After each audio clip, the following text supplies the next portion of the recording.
मेरा नाम लक्ष्मी प्रजापति है और मेरा टॉपिक है महाराणा प्रताप। महाराणा प्रताप उदयपुर मेवाड़ में सिसोदिया राजवंश के राजा थे। उनका नाम इतिहास में वीरता और दृढ़ प्रण के लिए अमर है। उन्होंने कई वर्ष तक मुगल सम्राट अकबर के साथ संघर्ष किया। महाराणा प्रताप ने भी अकबर की अधीनता को स्वीकार नहीं किया। राणा प्रताप इस भरत भूमि के मुक्ति मंत्र का गायक है। राणा प्रताप आज़ादी का अपराजित काल विधायक है। आदर्शों के दुर्गम पथ को आलोकित करता हुआ सूर्य राणा प्रताप का स्वाभिमान भारत माता की पूंजी है। ये वो धरती है जहाँ कभी चेतक की टांगे गूंजी है। पत्थर पत्थर में जागा था विक्रमी तेज बलिदानी का। जय एकलिंग का जवार जागा था खयिंग भवानी का। अद्भुत अनुपम योद्धा विराट वीर धधकता डोला था। हल्दीघाटी के महासमर में हिंदू बम बम बोला था। राणा प्रताप की कर्म शक्ति गंगा का पावन नीर हुई। राणा प्रताप की देशभक्ति पत्थर की अमिट लकीर हुई। सम्रागण में अरियो तक से इस योद्धा ने छल नहीं किया। सम्मान बेचकर जीवन का कोई सपना हल नहीं किया। मिट्टी पर मिटने वालों ने अब तक जिसका अनुगमन किया, राणा प्रताप के भाले को हिमगिरी ने झुककर नमन किया। प्रण की गरिमा का सूत्रधार आज सिंधु धरा सत्कार हुआ। राणा प्रताप का भारत की धरती पर जय जयकार हुआ। राणा प्रताप का जन्म 9 मई 1540 ज्येष्ठ शुक्ल तृतीय विक्रमी संवत कुंभलगढ़ राजस्थान। माता का नाम रानी जीवंत कौर और पिता महाराणा उदय सिंह। 1 मार्च सन 1573 ईस्वी को सिंहासनासीन शौर्य की मूर्ति प्रताप एकाकी थे। अपनी प्रजा के साथ और एकाकी ही उन्होंने जो धर्म एवं स्वाधीनता के लिए ज्योतिर्मय बलिदान किया, वह विश्व में सदा परितंत्रता और अधर्म के विरुद्ध संग्राम करने वाले मान धनी गौरवशाली मानव के लिए अनुपम ज्योतिपुंज है। प्रताप और जहांगीर का संघर्ष। हल्दीघाटी के इस प्रवेश द्वार पर अपने चुने हुए सैनिकों के साथ प्रताप सत्र की प्रतीक्षा करने लगे। दोनों ओर की सेनाओं का सामना होते ही भीषण रूप से युद्ध शुरू हो गया और दोनों तरफ के घोड़े पर सवार होकर दुर्गति से शत्रु की सेना के भीतर पहुंच गए। परंतु प्रताप उस जगह पर पहुंच गए जहां पर सलीम जहांगीर अपने हाथी पर बैठा हुआ था। प्रताप की तलवार से सलीम के कई अंगरक्षक मारे गए और यदि प्रताप के भाले और सलीम के बीच में लोहे की भी मोटी चादर वाला होदा नहीं होता तो अकबर अपने उत्तराधिकारी से हाथ धो बैठता। वनवास। महाराणा प्रताप चित्तौड़ छोड़कर वनवासी हो गए। महारानी सुकुमार राजकुमारी और कुमार घास की रोटियों और निर्झर के जल पर ही किसी प्रकार जीवन व्यतीत करने को बांधे हुए। अरावली की गुफाएं ही अब उनका आवास थी और शिला ही शैया थी। दिल्ली का सम्राट सादर सेनापतित्व देने को प्रस्तुत था। उसे भी अत्यधिक वह केवल यह चाहता था कि प्रताप मुगलों की अधीनता स्वीकार कर ले और उसका दंभ संभल हो जाए।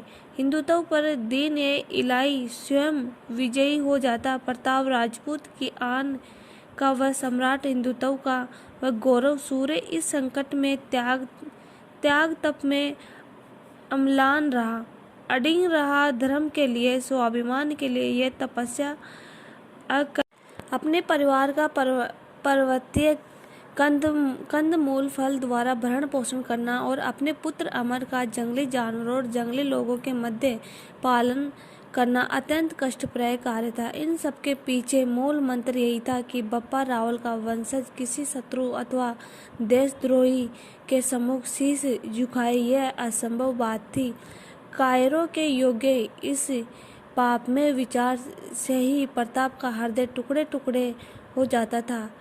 तातार वालों को अपनी बहन बेटी समर्पण कर अनुग्रह प्राप्त करना प्रताप को किसी भी दशा में स्वीकार न था। चित्तौड़ के उधार से पूर्व पात्र में भोजन, शैया पर शयन दोनों मेरे लिए वर्जित रहेंगे। महाराणा की महाराणा की प्रतिज्ञा अक्षुण्ण रही और जब वे विक्रम संवत 1653 माघ शुक्ल 11 तारीख 29 जनवरी सन 1597 ईस्वी में परमधाम की यात्रा करने लगे, उनके परिजनों और सामंतों ने वही प्रतिज्ञा करके उन्हें आश्वस्त किया। चित्तौड़ के विध्वंस और उसकी दीन दशा को देखकर भट्ट कवियों ने उसको आभूषण रहित विधवा स्त्री की उपमा दी। प्रताप ने अपनी जन्मभूमि की इस दशा को देखकर सब प्रकार के भोग विलास को त्याग दिया। भोजन पान के समय काम में लिए जाने वाले सोने चांदी के बर्तनों को त्याग कर वृक्षों के पत्तों को काम में लिया जाने लगा। कोमल सैया को छोड़ तूर्ण सैया का उपयोग किया जाने लगा। उसने अकेले ही इस कठिन मार्ग को अपनाया ही नहीं, अपितु अपने वंश वाले के लिए भी इस कठोर नियम का पालन करने के लिए आज्ञा दी थी कि जब तक चित्तौड़ का उद्धार न हो तब तक सिसोदिया राजपूतों को सभी सुख त्याग देने चाहिए। चित्तौड़ की मौजूदा दुर्दशा सभी लोगों के हृदय में अंकित हो जाए, इस सृष्टि से उसने यह आदेश भी दिया कि युद्ध के लिए प्रस्थान करते समय जो नगाड़े सेना के आगे आगे बजाते जाते थे वे अब सेना के पीछे बजाए जाए। इस आदेश का पालन आज तक किया जा रहा है और युद्ध के नगाड़े सेना के पिछले भाग के साथ ही चलते हैं। अरावली के कण कण में महाराणा का जीवन चरित्र अंकित है। शताब्दियों तक पत्तियों परिधानों और उत्पीड़ितों के लिए वह प्रकाश का काम देगा। चित्तौड़ की उस पवित्र भूमि में युद्ध तक मानव स्वराज एवं स्वधर्म का अमर संदेश झंकृत होता रहेगा। माई हड्डा पूत जन जैना राणा प्रताप अकबर सूतो ओद के जाना सिराने। राणा प्रताप का सबसे प्रिय घोड़ा चेतक था। हल्दीघाटी के युद्ध में बिना किसी सहायक के प्रताप अपने पराक्रमी चेतक पर सवार हो पहाड़ की ओर चल पड़े। उसके पीछे 2 मुगल सैनिक लगे हुए थे, परंतु चेतक ने प्रताप को बचा लिया।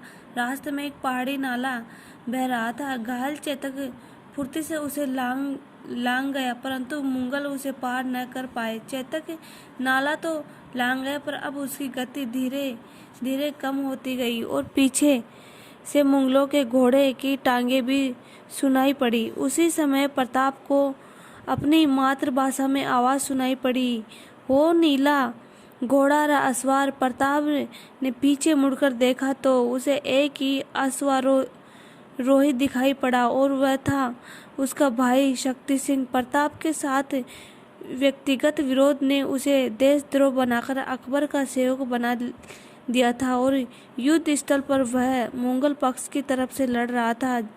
जब उसने नीले घोड़े को बिना किसी सेवक के पहाड़ की तरफ जाते हुए देखा तो वह भी चुपचाप उसके पीछे चल पड़ा, परंतु केवल दोनों मुगलों को यमलोक पहुंचाने के लिए। महाराणा प्रताप के भाले का वजन 80 किलो था और कवच का वजन 80 किलो था और कवच भाला कवच ढाल और हाथ में तलवार का वजन मिलाए तो 207 किलो। हल्दीघाटी की लड़ाई में मेवाड़ से 20,000 सैनिक थे और अकबर की ओर से 85,000 सैनिक है। महाराणा ने जब महलों का त्याग किया तब उनके साथ लुहार जाति के हजारों लोगों ने भी गढ़ छोड़ा और दिन रात राणा की सेना के लिए तलवार बनाई।